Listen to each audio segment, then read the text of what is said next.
大熱暫時係1。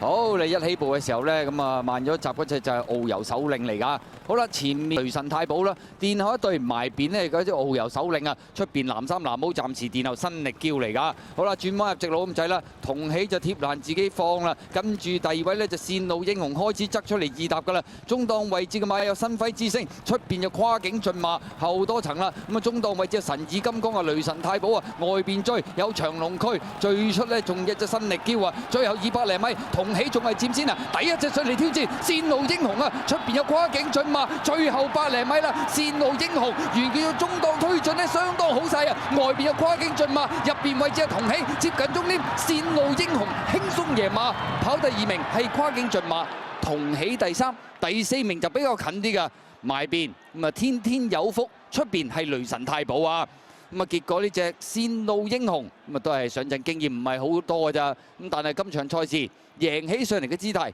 非常輕鬆啊！跨境駿馬第2，同喜第3，第4名耀影喎，真係非常接。